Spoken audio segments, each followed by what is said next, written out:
Hey y'all, thank you for tuning into Women Birders Happy Hour. My name is Hannah. I'm a birder, a woman, and someone that enjoys a good drink after a long day of birding. Women have been integral to birding since it started, but we haven't always been recognized for the contributions and impact we have. Men have dominated the guiding scene, festival circuit, leadership positions, and publications. And according to a U.S. Fish and Wildlife Service 2011 report, in the U.S., there were over 47 million birders. The majority of these birders are college educated, they are white, they are women, and mostly are over the age of 55. And if you put all these factors together, we create the typical birder, a white, college educated woman over the age of 55. And that's a demographic that I often see out birding, but I don't as frequently see as a speaker, a guide, or a sole publisher. Additionally, the voices of all women, BIPOC, and LGBTQ+ birders are not well represented in the birding voices we hear from. So I created this show to bring in more voices.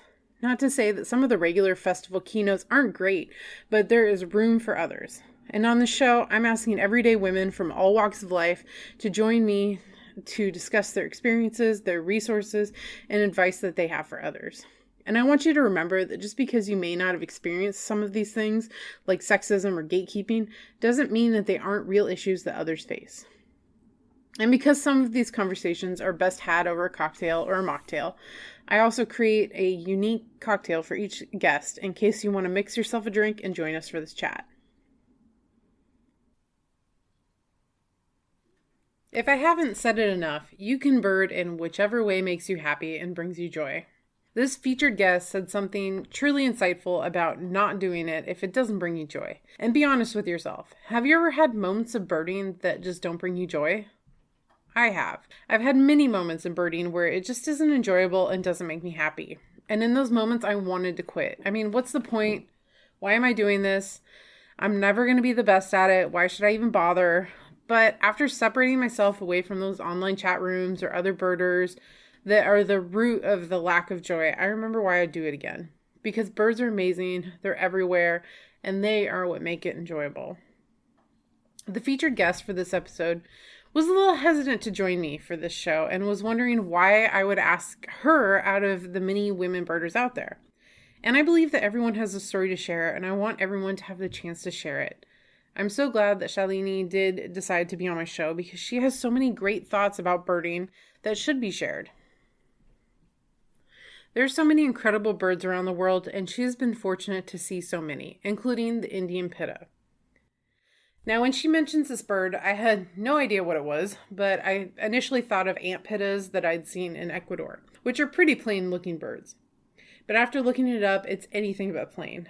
However, I did find it interesting that the ant pittas do resemble true pittas because of their strong, long legs, very short tail, and stout bill. Anyways, back to the Indian Pitta. It's a gorgeous bird with mustard yellow buffy breast and cap, a large black bill, and a black stripe across its face. It has a green back with almost an iridescent teal shoulder patch and kind of a hot pink butt. They are shy birds that stick to the undergrowth where it forages for insects on the forest floor. And they have a distinctive two-note whistling call that is typically heard at dawn and at dusk. They breed in the forests of the Himalayas, hills of western and central India, and migrate out of those areas in the winter. They have local names in different places in India, some of which translate to the 6 o'clock bird because they call it dawn and dusk, and 9 colors because of their beautiful coloration. And their call has the mnemonic of, come and wint, I'll be complaining. When the next Buddha comes, I'll still be complaining. And that refers to a story about their dress being stolen by a peacock. So just an absolutely stunning bird. So here is your cocktail, the Indian Pitta. It's an 1.5 ounces of Hypnotic, an 1.5 ounces of light rum, 3 ounces of pineapple juice, and ice. Very easy. Fill a glass with the ice, pour in the liquids, and stir. So one of the local names for an Indian Pitta is 9 colors. And so I thought Hypnotic would be a great liqueur to use for this because it's a compilation of a bunch of different fruit juices and flavors and alcohols. And also it has that beautiful teal color. It's like the same color as that shoulder patch on the Indian Pitta. So you can't go wrong with that. So please grab a glass of this drink or another and join me for this chat with Shalini. Well, thank you so much for joining me for this episode of Women Birders Happy Hour. Would you please tell us who you are? I'm Shalini Elassery. I'm a birder from India. I've been birding for give or take about 35 years now. I've been birding, like I said, pretty much my entire adult life. It's been a hobby. I'm quite serious about it as a hobby, but it doesn't take up my whole life. I started my work in IT in computer science. I've had the privilege of living and working across the globe. I'm much older than the average birders you'd be meeting. I've lived in India, in Israel, in England, in New Zealand, in the US for a bit. Um, I'm married to an Israeli. I have a young son. He's just turned a teenager. And they both actually are in Israel right now. Um, and yeah, I mean, like I said, I'm not very good at talking about myself. So if you want any specific things answered, I'd be happy to answer. Okay, so how did you get started birding in the first place? So that's an interesting story. I was probably 15 or 16, and the school I used to go to had some sort of a contest about conservation, about something to do with nature. I was always very passionate about it. And the first prize, I won the award that time, was actually a 3-day stay in a forest. And the trip was led by some of the best naturalists out of Delhi at that time. And the award also included a bird book by Salim Ali, by Dr. Salim Ali, who is the father of ornithology in India. And they kind of introduced me to the birds, showed me how to ID them, and pretty much the passion started from there. And India, it's amazingly blessed with really a wide variety of birds. You have them all across the country, different areas, different kinds of birds. And then, yeah, it's something I've done all along. So, So, were your parents ever interested in nature? yeah, I get it from my mom mostly. So, my parents are originally from a place called Kerala, which is in the south of the country. And again, an amazingly blessed place. My mom was always interested in birds, but again, this is not so much as consciously IDing them. It was just observation, noticing the differences, so on and so forth, and she passed that on to me. Interestingly, after I became serious about birding, so did she. So it's like she started birding in earnest after I became a birder. And she would, when my father retired from service, they returned back to Kerala. That time I used to live in England, and my mum would call me up and tell me what bird she's seen, and talk about definite IDs and stuff. It was a nice place and a nice phase of life. Well, Yeah, that's really cool that that's something that you and your mom can do together. yeah. She passed away a few years ago, so it's yeah. Both my parents passed away a few years ago. So, what does a day of birding look like for you? So I try and get in as much birding as I can, which means I bird almost every day. I happen to also live in a part of the country which is away from the city. I stay on a farm, and the area around us doesn't have too many people, too many houses. So most days in the mornings I go out for an hour or so before I start work, and then the days that I can, I put in I mean, during the summer months, the sun sets fairly late, so I normally get in about an hour or so in the evening as well, and I don't have to go very far. At most, I drive, I don't know, 10 minutes out, or I don't drive. I can just walk, and we have birds around us. So if I do a full day, which is most weekends, and I have friends over who are also birders like me, and then you just need to be out in the open, and we have amazing birds where I live. So yeah, Well, stop bragging about it. I'm sorry. I must have been very, very, very good in my life because when I bought the place where I live in now, I mean, uh, I don't think birds were a criteria. So it was really happenstance, and it's just worked out so very well for me. So really happy about it. So, in your long birding career that you've had, what sort of influences have you had? So I think the starting point was probably the one that set the tone. These were people who were actually qualified ornithologists, but they were very gentle. So they kind of introduced me to birds without getting me too hung up about, getting the ID absolutely right, or making sure that I've seen all aspects of it. I've ended up seeing only the male of a species sometimes, but I know I can look at a bird, and even then I could place it roughly in the right family. And it didn't matter. It was about looking at a bird, going back and looking at a bird book and trying to figure out what it was. And when you're relying on sight, you often get it wrong. And it didn't matter. Actually, it's only in the recent years that I have started meeting up with more pedantic birders who are very particular about, getting the name right and getting the scientific name right and stuff. And yeah, I do it for the joy. I love birds. I watch them. I watch them as often as I can. And I think the influence really has been from people like that. Years ago, when I was working in England, I actually volunteered at the London Zoo for about 3 months. That was pretty cool. I used to go every weekend. And of course, I volunteered at the birdhouse. And I actually learned a lot from them as well. It was really, they did stellar work, and it was a very nice part of my birding career in that sense, because I learned about, the rigor and how much goes into it. I learned about migrations. And then I've had the opportunity to actually also travel a lot. I've seen a lot of the world, though I haven't been to the south of the Americas or Africa, which are very big for me, and they're on my list. One of these days I'll get there. But I've seen birds around the world, so you know that's fun too.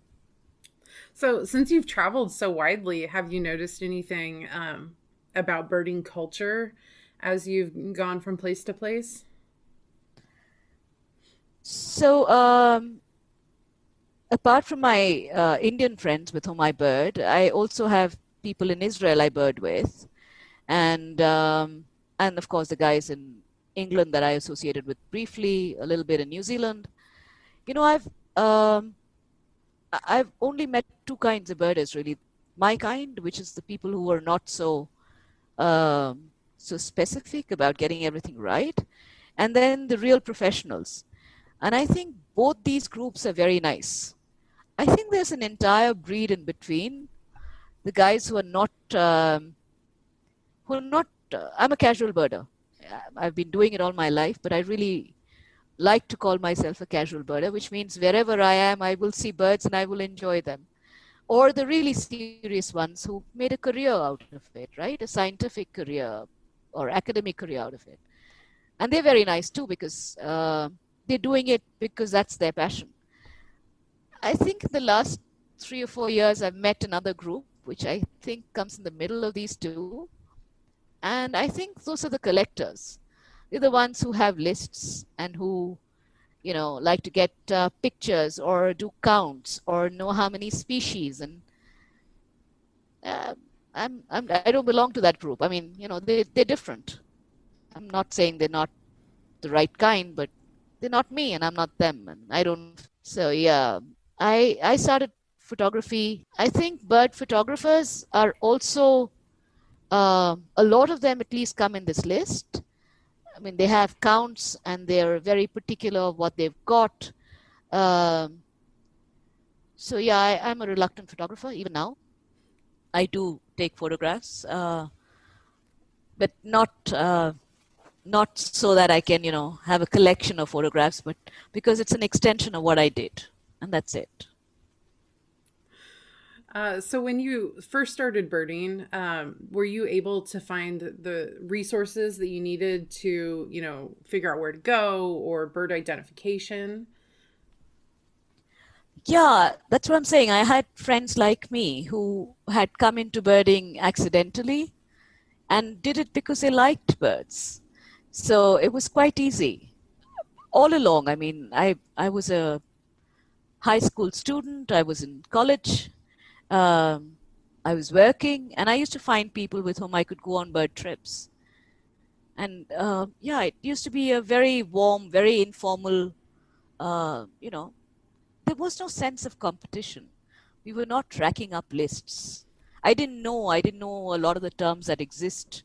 I didn't know what a lifer meant, and I didn't know what who a twitcher was until very, very recently. So yeah, I must have missed that entire group, I think. Yeah, and it seems to only have popped up only recently, like you're saying. Yeah, It's like this group of people who are very excited and push that sort of mindset. yeah. So, what advice would you have for other women birders? So yeah, I mean, um, I come from a position of privilege. I think there is no doubt in my mind that I've been very, very lucky. I've been very lucky with the people I birded with in the beginning. I've been very lucky with the people I've had as mentors, people with whom I could hang out with no concern for myself or my safety. And I think it's really a matter of shame that is not there for other women birders. Uh, the first time I heard about it was really when I came onto Twitter, and I heard a lot of the Indian women birders also talk about it, saying that they have to figure out how it's safe or how to make sure they're safe when they go out birding. And since I never faced it, I didn't give it much importance. And then recently I met actually a wildlife researcher who tells me how difficult it actually is. Um, is my advice to any young child in any field, which is if you're not comfortable, come out of it. If it doesn't bring you joy, stop it. Okay, you have to find people with whom you can go out where there is no element of competition. And I don't think it's got to be only women birding together. I mean, some of my best birding buddies are guys. Okay, but again, I think it is a function of my privilege that they know that I'm their equal, that it doesn't matter if I get an ID wrong or if they get an ID wrong, and the joy never quite leaves. That I think has to be the underlying thing. So I think some of it is from this organized nature of birding. I think I think the best advice for women is to move back and do it in groups where it doesn't feel like something you have to do. It's something that you'd want to do, right? I mean, you don't, it's like going out for a movie or a dance or a party. You have to want to do it. There has to be the joy, the need to get up and go and do this. And the minute that is in question, don't do it. The That's great birds are not advice. going anywhere. They're really not going anywhere. So, you can find another time. So, okay, you will not see that one migrating bird. Is it a pity? Of course it is. How does it matter? Somebody else will see it and post a photograph. See that and enjoy it. But whatever you do, you have to make sure that you want to be there and you want to do it. And not because if you don't, you're not part of the elite club. I was part of no clubs, none. I have not registered or um, I have not participated in any organized birding ever. Okay, and I've done birding all my life. So, how can we, as more experienced birders, create and be supportive of new birders and, create a community where it's inclusive? So it's something that I am doing now. I mean, I ever since I've realized how lucky I've been. The first thing is just encouraging people, and it's not a function of age or of gender for that matter. Anybody who's interested, okay. I think the best thing is kindness. When I see senior birders putting down people who get bird IDs wrong or something else wrong or a photo bad, how does it matter? The last thing you want to do is kill the spirit. Go out and do stuff, and I know uh, we can communicate that. So I think it is about communication. One, we must be in a place where we are listening. If somebody is complaining about something, we should be there to listen. We should hear them. We should be in a position, we may not have answers. We probably will not have answers. But the least we can do is listen. And that is very important. Okay. And I think then the younger birders will find their voice, especially the women. Yeah, and we're in a time where more and more women are finding their voice, which Yeah. is great. And like you Yeah. said, we need to be listening so they can feel heard. Yeah. So, do you feel that you've found your place in the birding community? So we've created a community in India. It's called the Indie Aves community. And this is, again, not something that was planned. When I came onto Twitter, it's an online community.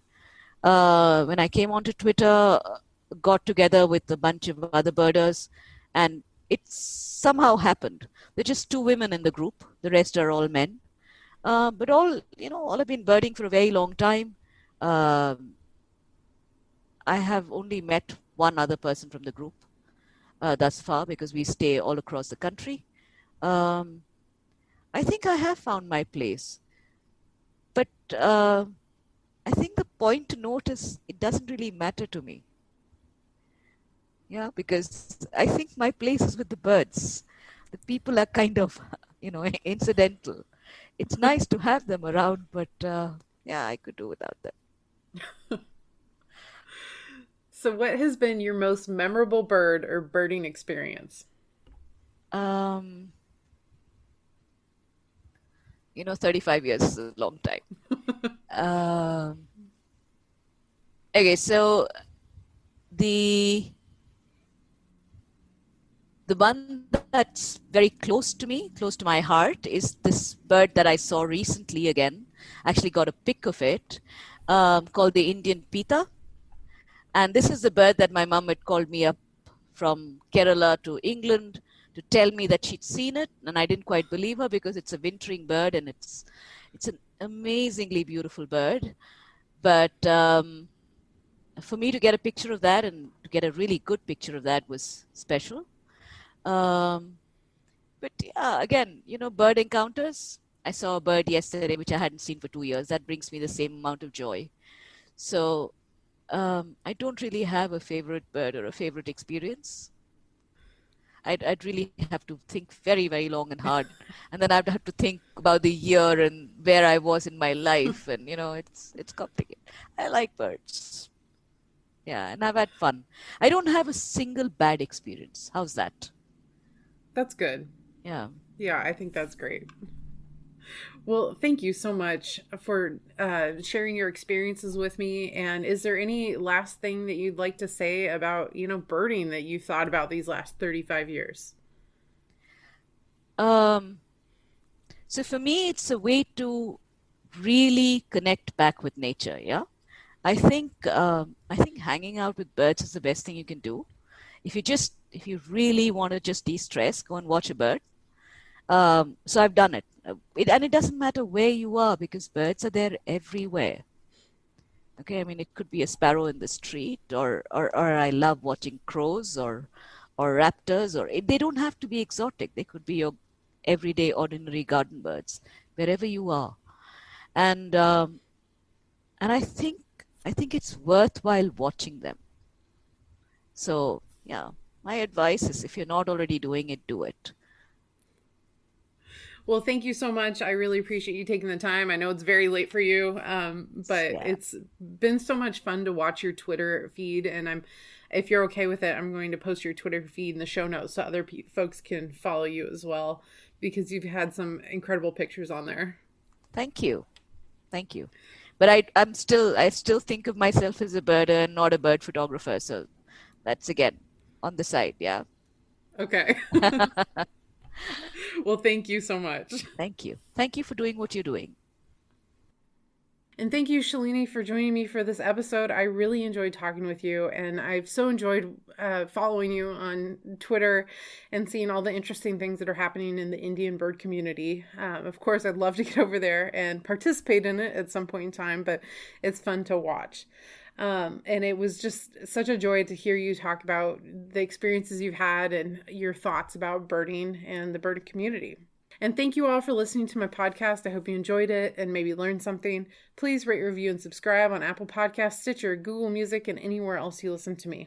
If you'd like to connect with me on the socials, please follow me at Hannah Goes Birding on Instagram. My Twitter is at WomenBirdersHH, or you can email me at womenbirders@gmail.com. I also have resources and information on gobirdingpodcast.com. I hope you enjoyed this episode, and I look forward to seeing you at the next happy hour.